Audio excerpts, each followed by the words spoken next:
Hyang Resiwu. Beliau seorang mahayogi yang amat bijaksana mempunyai putra bergelar Sang Hyang Meru. Sang Hyang Meru mempunyai putra Sang Ayati dan adiknya Sang Niyata. Sang Ayati mempunyai putra bernama Sang Prana, dan Sang Niyata mempunyai putra bernama Sang Markanda.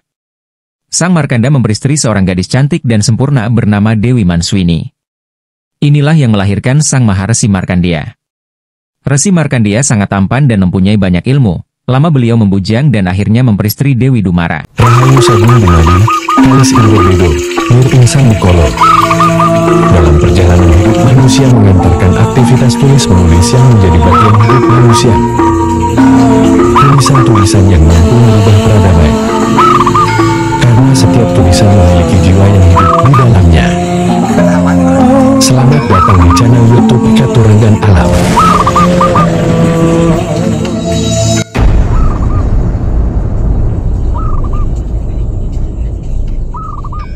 Sebelumnya kami telah mengulas tentang Empu Dwi Jendra atau Dang Hyang Dwi Jendra yang sebagai seorang pandita utama di Bali dan bergelar Dang Hyang Dwi Jendra. Dang Hyang Dwi Jendra berarti pandita raja yang menjadikan Bali sebagai seribu pura yang menurut catatan sebagai karya Empu Nusantara disebutkan bahwa setelah Empu Dwi Jendra atau Dang Hyang Dwi Jendra selanjutnya yang mendapatkan gelar Dang Hyang Dwi Jendra yaitu Resi Markandeya berkaitan dengan pengembangan Pura Besakih. Empu Kuturan dengan menetapkan konsep Empu Trihitakarana, Trikahyangan atau Pura Kahyangan 3 dan Trimurti yang pada zaman dahulu berdasarkan konsep agama Siwa Buddha dan dengan disepakati konsep ini sehingga semua aliran dan sekta yang ada di Bali saat itu terwadahi. Dang Hyang Nirarta. Pengembangan dari Pelinggi berbentuk Padmasana sebagai Linggistana Ida Sang Hyang Widhi. Untuk informasi lebih jelasnya, Anda dapat mengklik link pada deskripsi video ini tentang silsilah dan kisah Empu Dwi Jendra.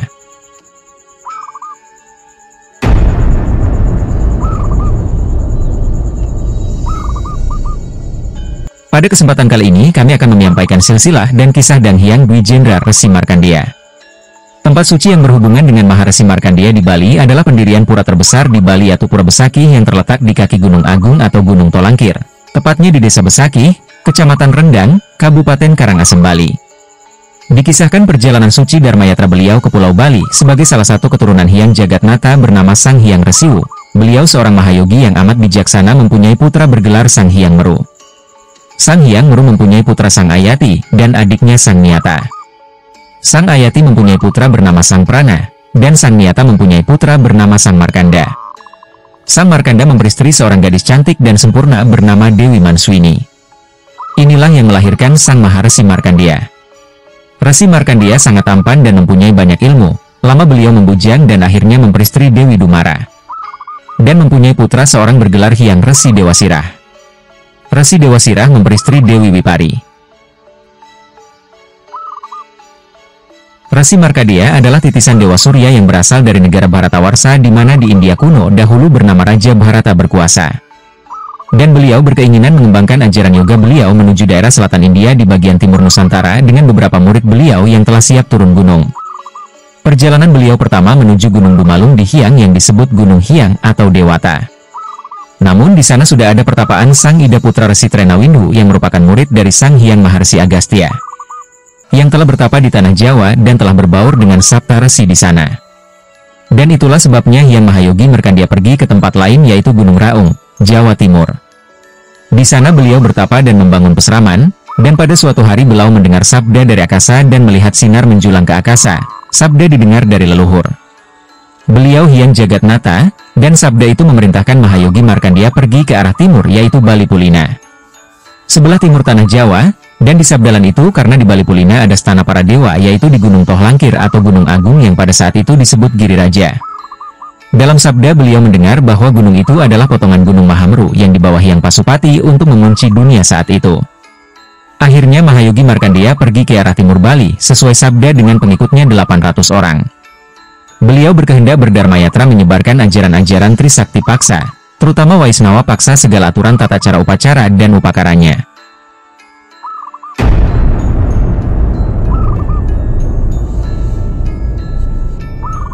Pura Murwa atau Purwabhumi menjadi tonggak pertama kali Maharsi Markandeya menyebarkan ilmu keagamaan, menularkan ilmu teknologi pertanian pada orang Aga yang tinggal di Payangan.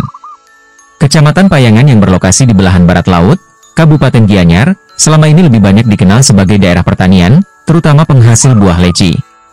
Satu identitas yang sulit ditampi kenyataannya.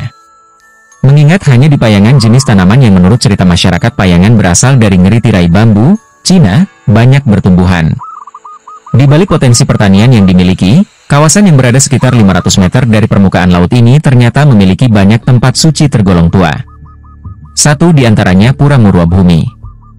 Lokasi pura tua ini tak jauh dari pusat kota kecamatan.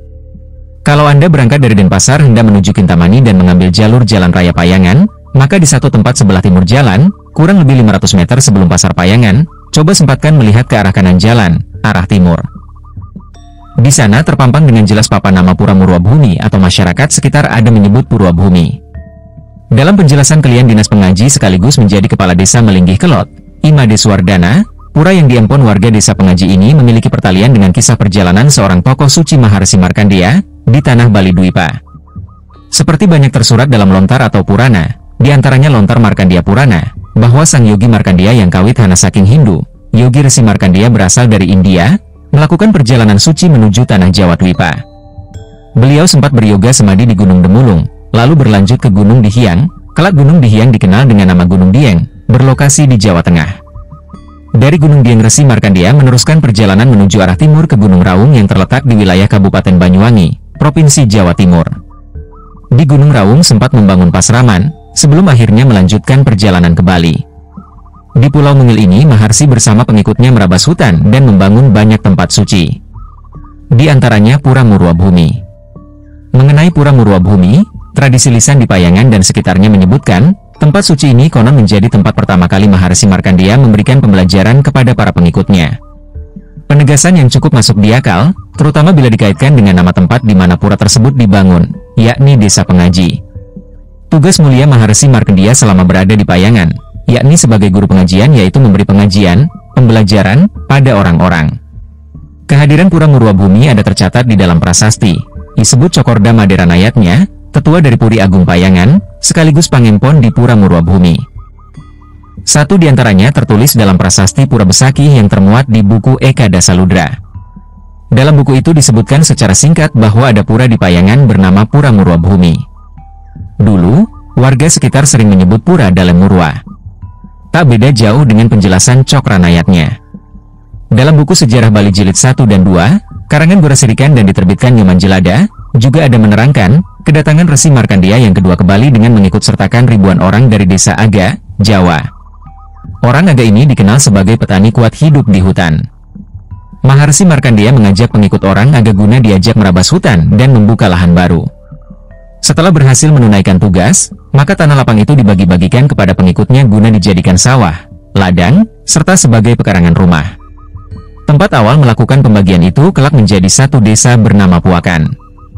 Kini lokasinya di Desa Adat Puakan, Tarokaja, Kecamatan Tegalalang, Kabupaten Gianyar. Tentang pembagian tanah dan kehadiran Maharsi di Bali, dalam Markandeya Purana ada dijelaskan.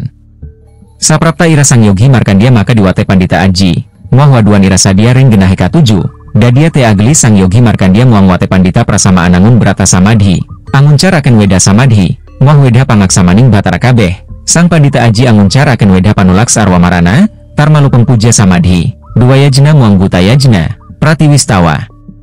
Us puput mupacaraning pangaci aci, irika pada gelis waduan ira kapakon angrabas ikang wana balantara, angrebah kunang taru-taru, ngawit saking daksina ka utara. Rai sampun makweh oling rabas ikang wana balantara, wah dinuluran suecaning hiang tanhana manggi pasangkalan, sang yogi Markandeya anu dua akan waduan ira ararian rumuhun angrabas wana ika, tur waduan ira sadaya, angangge sawah muang tegal karang paumahan. Artinya, setibanya sang yogi Markandeya seperti juga para Pandita Aji, bersama rakyatnya semua di tempat yang dituju, maka segera sang yogi Markandeya dan para pandita semuanya melakukan Brata Samadhi, dengan mengucapkan Weda Samadhi, serta Weda memohon perkenan ida batara semua. Sang Pandita Aji mengucapkan Weda penolakan terhadap semua jenis hama dengan tak melupakan puja Samadhi, menyelenggarakan upacara Dewa Yajnya dan Bhuta Yajnya, serta memuja Pertiwi. Setelah selesai melakukan pangaci aci, melakukan upacara yatnya, maka seluruh rakyatnya diperintahkan merabas hutan belantara tersebut, menebang kayu-kayu, dimulai dari selatan setelah itu baru ke utara. Atas perkenan Tuhan Hyang Maha Kuasa, proses perabasan hutan tak mendapat halangan. Karena sudah luas, maka sang yogi Markandeya memerintahkan rakyatnya untuk berhenti melakukan perabasan hutan. Yogi Markandeya kemudian membagi-bagikan lahan itu kepada pengikutnya untuk dijadikan sawah, tanah tegalan, serta pekarangan rumah. Usai melakukan pembagian tanah, Maharsi Markandeya kembali melakukan pertapaan di satu tempat yang mula-mula diberi nama Sarwadha. Tempat dimaksud kini menjadi desa Taro, sedang Sarwadha kini merupakan lokasi satu tempat suci cukup besar. Sarwadha sendiri berasal dari kata sarwa, serba, dan ada, jadilah serba ada. Artinya di tempat inilah segala keinginan tercapai, lantaran semua serba ada. Setelah keinginan terpenuhi di Taro, Maharsi kemudian melanjutkan perjalanan serta memindahkan tempat pertapaan ke arah barat. Pada satu lokasi yang masih asri. Di tempat baru itu beliau mendapat inspirasi, kahyangan, dari Tuhan, makanya lama-lama tempatnya dinamakan Kahyangan, kemudian berubah lagi menjadi Paryangan, dan kini disebut Payangan.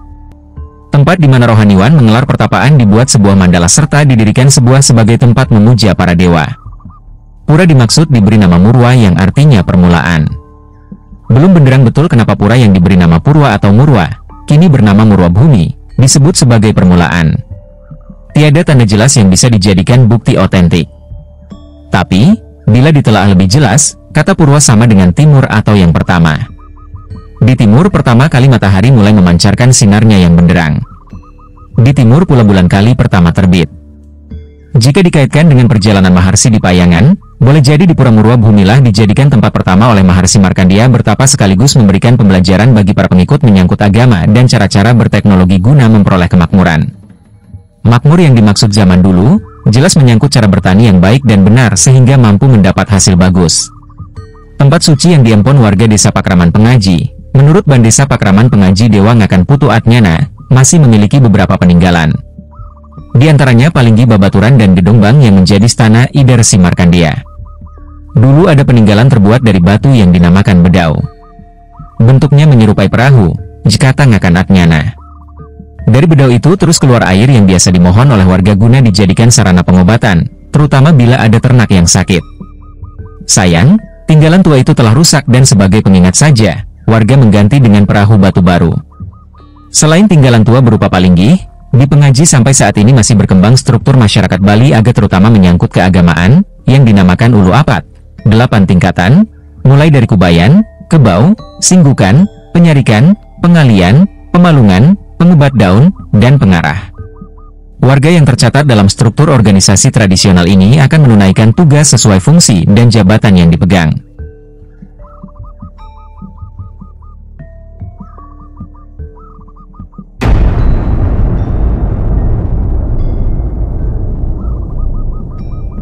Jejak perjalanan Resi Markandeya menelusuri tanah Bali Dwipa, banyak meninggalkan atau ditandai oleh pembangunan tempat suci.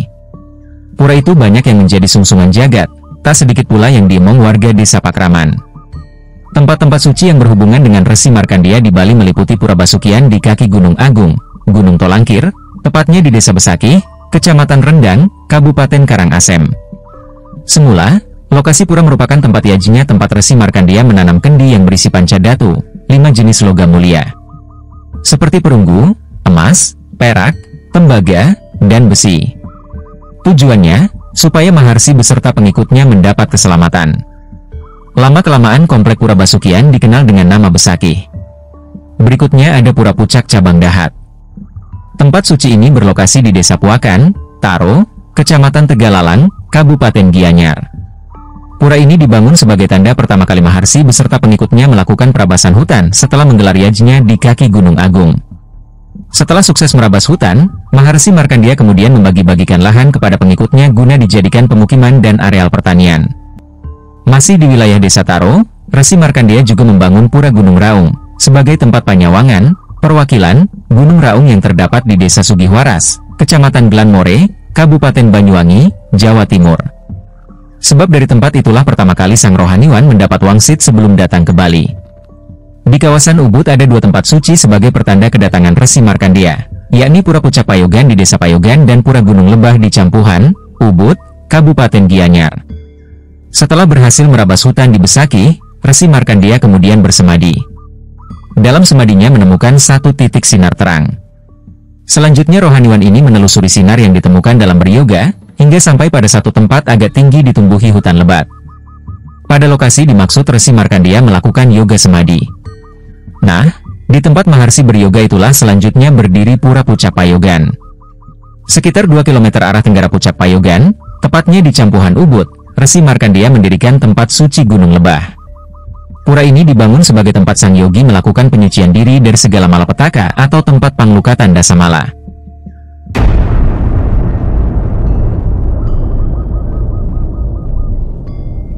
Muah RI Pangiring Banyuaos Ika Hana Wihara Pasraman Sira Resi Markandeya Iniring Prasisyan Ira, maka di Kulawan Duan Ira Sira Sang Bhujangga Waisnawa.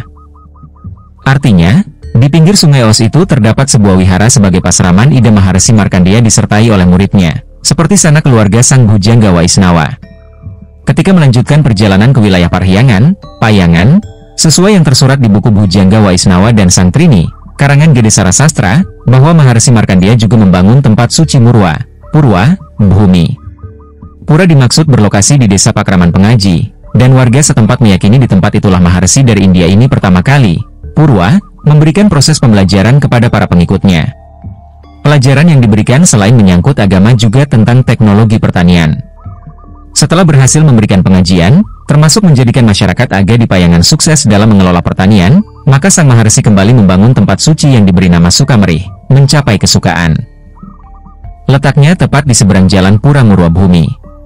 Sesuai penjelasan Bandesa Pakraman Pengaji, Dewa Ngakan Putu Atnyana, kedua pura tadi oleh warga Pengaji diyakini ada saling keterkaitan. Maka, upacara atau yatnya keagamaan juga dilaksanakan secara bersamaan. Pura Pucappayogan adalah tempat yoga Semadi Mahayogi Markandeya. Dan tempat ini tempat beliau moksa sebagai akhir penjalanan dharmayatra beliau. Dalam Buwana Tatwa Maharesi Markandeya, disebutkan bahwa Maharesi bersama pengikutnya membuka daerah baru pada tahun Saka 858 di Puakan, Taro Tegalalang, Gianyar, sekarang, kemudian mengajarkan cara membuat berbagai bentuk upakara sebagai sarana upacara, mula-mula terbatas kepada para pengikutnya saja, lama-kelamaan berkembang ke penduduk lain di sekitar desa Taro. Jenis upakara yang menggunakan bahan baku daun, bunga, buah, air, dan api disebut jbali. Sehingga penduduk yang melaksanakan pemujaan dengan menggunakan sarana upakara itu disebut sebagai orang-orang Bali. Jadi yang dinamakan orang Bali mula-mula adalah penduduk Taro. Lama-kelamaan ajaran Maharesi Markandeya ini berkembang ke seluruh pulau, sehingga pulau ini dinamakan Pulau Bali. Dalam pengertian pulau yang dihuni oleh orang-orang Bali, lebih tegas lagi pulau di mana penduduknya melaksanakan pemujaan dengan menggunakan sarana upakara, Bali. Selain Besakih, beliau juga disebutkan sebagai salah satu dari 6 tokoh suci dalam perkembangan agama Hindu di Bali yang mengembangkan pura-pura SAD kahyangan lainnya yaitu Batur, Sukawana, Batu Karu, Andakasa, dan Lempuyang. Beliau juga mendapat pencerahan ketika Hyang Widi berwujud sebagai sinar terang gemerlap yang menyerupai sinar matahari dan bulan. Oleh karena itu beliau menetapkan bahwa warna merah sebagai simbol matahari, dan warna putih sebagai simbol bulan yang digunakan dalam hiasan di pura antara lain berupa ider-ider, lelontek, dan lain-lain. Selain itu beliau mengenalkan Hari Tumpe Kandang untuk mohon keselamatan pada Hyang Widhi, digelari Rara Angon yang menciptakan darah, dan Hari Tumpe Pengatag untuk menghormati Hyang Widhi, digelari Sang Hyang Tumuh yang menciptakan getah. Terima kasih telah menyimak sampai habis video. Sedikit penjelasan dari kami. Dan apabila adanya kekeliruan atau kesalahan, itu dikarenakan keterbatasan ilmu pengetahuan kami. Sampai jumpa pada kesempatan berikutnya. Rahayu, Rahayu, Rahayu Sagung Dumadi. Kalis ing Rebedo, Nir ing Sambikolo.